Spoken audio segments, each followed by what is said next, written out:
के साथ जुट गई हैं और क्या कुछ अपडेट है इसे लेकर, क्योंकि बीजेपी पूरी तरह से फोकस नजर आ रही है। बिल्कुल, देखिए, नगर निकाय चुनाव के लिए कहा भी जाता है कि भारतीय जनता पार्टी के लिए सबसे मुफीद चुनाव होता है। तीसरी सरकार का इसे दर्जा भी दिया जाता है और सबसे महत्वपूर्ण है कि भारतीय जनता पार्टी के लिए चुनाव और भी महत्वपूर्ण है। वो सत्ता में है, 2024 का चुनाव है और उसके लिए 80 लोकसभा सीटों को जीतने के लिए नगर निकाय चुनाव एक ऐसा मौका होगा जहां पे वो अपनी पूरी ताकत लगा करके खुद को आजमाएगी कि उसकी पकड़ और कितनी मजबूत हुई है। हालांकि अब तक जितने भी उत्तर प्रदेश में चुनाव हुए हैं, भारतीय जनता पार्टी ने उसे प्रचंड बहुमत के साथ जीता है, लेकिन निकाय चुनाव में उसकी मेहनत दुगनी होगी। इस बात के लिए वो पूरी कोशिश कर रही है। स्थापना दिवस जो कि भारतीय जनता पार्टी का 6 अप्रैल को है, 6 अप्रैल से लेकर के एक सप्ताह का कार्यक्रम चल रहा है। कल सभी मोर्चों के साथ भूपेंद्र चौधरी प्रदेश अध्यक्ष उन्होंने बैठक की और खासतौर पर ओबीसी मोर्चे को लेकर के कई जिम्मेदारियां दी गई है और किस तरीके से लोगों को, कार्यकर्ताओं को, बूथ को जोड़ा जाए, इस बात के लिए पूरी एक रणनीति बनाई गई है।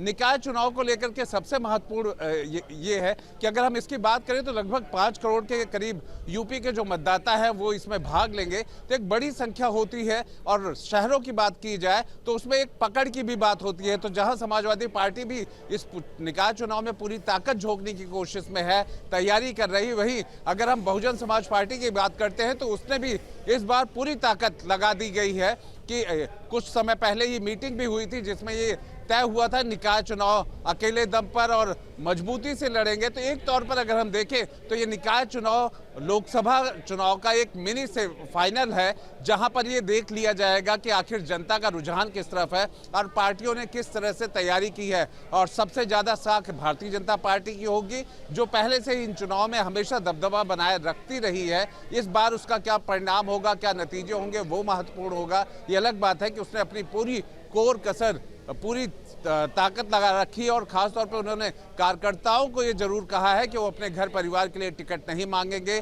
जो कार्यकर्ता है भारतीय जनता पार्टी के, उन्हें टिकट दिया जाएगा। बड़े नेताओं को किसी भी तरीके के सिफारिश से दूर रहने को कहा गया है। एक कमेटी बनाई गई है, किसी एक व्यक्ति विशेष, किसी एक के नेतृत्व में नहीं, बल्कि एक कमेटी डिसाइड करेगी किसको कहां से लड़ना है। तो इस तरह के संगठन के कुछ हिदायतें शुरू से ही बता दी गई है, जिससे आगे चल करके किसी तरीके की कोई गलतफहमी न रहे और संगठन को ये चुनाव लड़ाएगा। इन सब चीजों को लेकर के भारतीय जनता पार्टी कहीं तेज और कहीं आगे बढ़ती हुई नजर आ रही है निकाय चुनाव की तैयारियों को लेकर। बाकी आलोक, देखिए, बीजेपी रणनीति बना रही, बैठकों का दौर जारी है, लेकिन एक ये भी बड़ी जानकारी कि 1-2 पदाधिकारियों के हाथ में ये टिकट वितरण की जो पूरी प्रक्रिया है वो कमान नहीं सौंपी जाएगी। सभी जो कोर कमेटी के सदस्य हैं उनकी सहमति से ये पूरी प्रक्रिया की जाएगी। इसे कैसे समझा जाए और इसके पीछे वजह?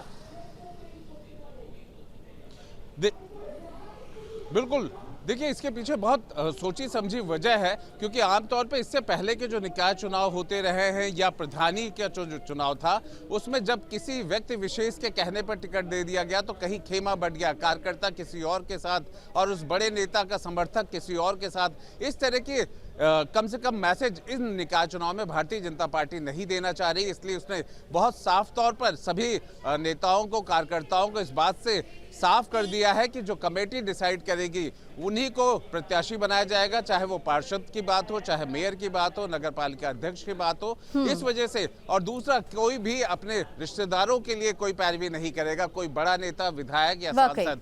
तो इससे बिल्कुल साफ है, जिससे कार्यकर्ताओं का मनोबल बढ़े, संगठन का मनोबल बढ़े और ऐसे ही निकाय चुनाव को लड़ा जाएगा जिससे संगठन और भी मजबूत होकर के निकले और 2024 का जो लोकसभा चुनाव है और बेहतर लड़ा जा सके। ठीक है, चलिए आलोक, इन तमाम जानकारियों के लिए बहुत बहुत शुक्रिया।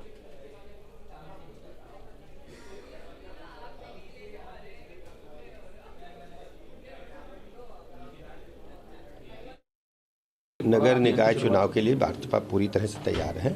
रिजर्वेशन पॉलिसी का हम 100% अनुपालन करेंगे और हमेशा से नगर निकाय चुनाव में बीजेपी का परचम लहराता रहा है। इस बार भी प्रचंड बहुमत से हम जीतेंगे। ओबीसी वर्ग को टारगेट करने के लिए 6 अप्रैल से महाअभियान शुरू। देखिए, लगातार हम संपर्क में रहते हैं और सभी समाज के लोग हमारे साथ हैं। ओबीसी समाज तो हमारे परिवार के सदस्य हैं।